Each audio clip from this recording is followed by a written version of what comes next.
Reporter ചാനലിൽ അഭിനന്ദനം അറിയിക്കാൻ സുജയ പ്രത്യേകം പറഞ്ഞിട്ടുണ്ട് വിദ്യാരൻ മാഷോട്. ആദ്യത്തെ പ്രതികരണം എന്താണ്? ആദ്യത്തെ പ്രതികരണം എന്ന് പറയുന്നത് മനസ്സ് നിറഞ്ഞ സന്തോഷം, സ്നേഹം. ഈ തിരഞ്ഞെടുപ്പ്, ഈ ഒരു പ്രഖ്യാപനം തന്നെ കേട്ടപ്പോൾ ഞാൻ ഞെട്ടി. ഏത് പാട്ടാണ്, ഏത് സിനിമയാണെന്ന് പോലും എനിക്കറിയില്ല. ഇത് എന്നെ ടെലിഫോണിൽ വിളിച്ച് ഒരുപാട് വിവരം അറിയിക്കുന്നു. ഞാൻ പുറത്തായതുകൊണ്ട് TV കാണാനൊന്നും പറ്റിയിട്ടില്ല, വാർത്ത കേൾക്കാനും പറ്റിയിട്ടില്ല. ആൾക്കാർ ഇങ്ങനെ വിളിച്ചുകൊണ്ടിരിക്കുക. അപ്പോൾ എന്താട്ടപ്പോൾ ഞാൻ ആലോചിച്ചു, നോക്കിയപ്പോൾ ഇങ്ങനൊരു സംഭവം. ആ സന്തോഷം, മനസ്സിലാണ് സന്തോഷം. മാഷ ഒരു പതിറ്റാണ്ടുകളായി ഈ ഫീൽഡിലുണ്ടായിട്ട് വൈകി വന്ന അംഗീകാരമാണോ എങ്ങനെ? അല്ല, അംഗീകാരത്തിൻ്റെ പുറകെ നടക്കുന്ന ആളല്ല.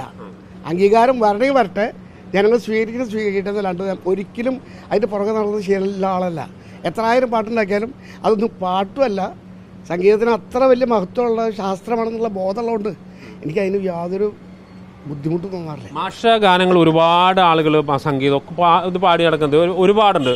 അതിലൊരു ഇപ്പം പുരസ്കാരം ലഭിച്ചത് ഒന്ന് പുരസ്കാരം ലഭിച്ചത് എനിക്കറിയില്ല. ഏതാ പാട്ടെന്ന് പറയില്ല, സിനിമ അറിയില്ലെന്ന് പറയില്ലേ. പിന്നെ ഏതൊക്കെ പാട്ടാണ് എന്താണെന്ന് എനിക്കറിയില്ല. ഞാൻ കേൾക്കുമ്പോൾ ഞാൻ പാടിയത് മനസ്സിലാവും. അതങ്ങനെ നിരവധി പാടിക്കൊണ്ടിരിക്കുന്നുണ്ട് പല ആൾക്കാരും. അപ്പോൾ അതുകൊണ്ട് ഏതാ പാട്ടെന്ന് എനിക്കറിയില്ല, മനസ്സിലായോ? ഇതിപ്പോൾ ഏതാ സിനിമ എന്ന് ഇപ്പം ഇവിടെ സുഹൃത്തുക്കൾ പറഞ്ഞപ്പോൾ എന്തോ ഒരു സിനിമയുടെ പേര് പറഞ്ഞു. എന്താ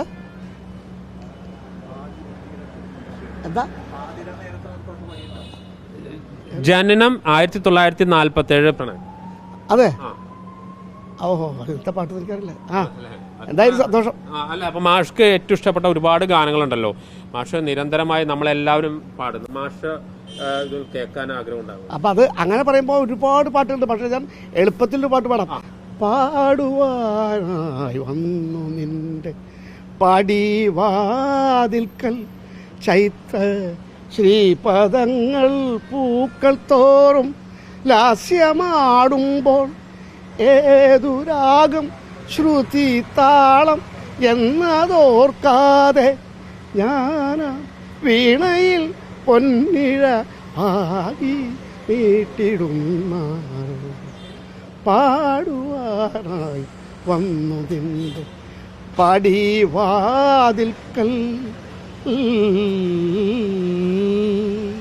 പാതിര നേരത്തെ ആ പാട്ടാണ്, അങ്ങനെ വരില്ല. പാതിര എനിക്കറിയില്ല, പാട്ട് എനിക്കറിയില്ല സുഹൃത്ത്. ഇത് ഓയിലി സാർ ഞാനും കൂടി എഴുതാപ്പുറം കൂടി ചെയ്താ സൂപ്പർ ഹിറ്റായിട്ട് ജനം സ്വീകരിച്ചാണ്. ഓർമ്മ വന്നത് പാടി മാത്രമേ ഉള്ളൂ. അല്ല, ഒരെണ്ണം കൂടിയും നമ്മുടെ റിപ്പോർട്ടർ പ്രേക്ഷകർക്ക് വേണ്ടി മാഷ് പാടണം. മാഷ് ഞാൻ നിങ്ങളുടെ റിക്വസ്റ്റ് ആണ്, ഒരെണ്ണം കൂടി മാഷിക്ക് ഇഷ്ടപ്പെട്ടത് ഒരെണ്ണം. നഷ്ടസ്വർഗങ്ങളെ നിങ്ങളെനിക്കൊരു ദുഃഖസിംഹാസനം നൽകി, തപ്ത നിശ്വാസങ്ങൾ ചാമരം വീശുന്ന ഭഗ്നസിംഹാസനം നൽകി.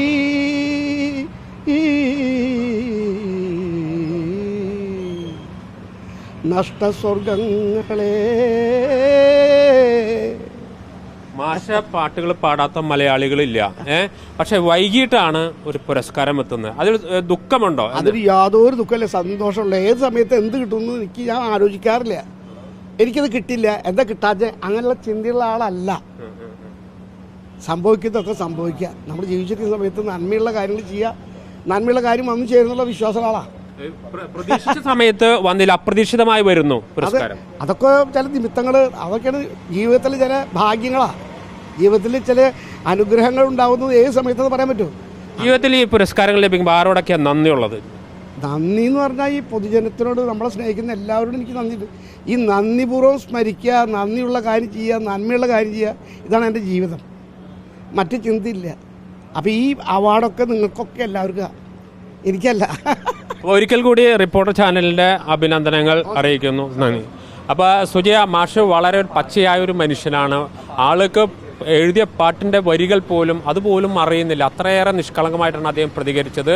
നമ്മുടെ റിപ്പോർട്ടറിൻ്റെ പ്രേക്ഷകരുടെ മുഴുവൻ അഭിനന്ദനങ്ങളും എന്നിലൂടെ ഞാൻ പറഞ്ഞിട്ടുണ്ട്. ഏതായാലും ഒരു വലിയ കലാകാരൻ വളരെ വൈകിയാണ് ലഭിച്ച പുരസ്കാരങ്ങളിൽ പോലും അത് പൂർണ്ണ ഹൃദയത്തോടു കൂടി ആൾ സ്വീകരിക്കുന്ന കാഴ്ചയാണ് നാം റിപ്പോർട്ടറിലൂടെ കണ്ടത്.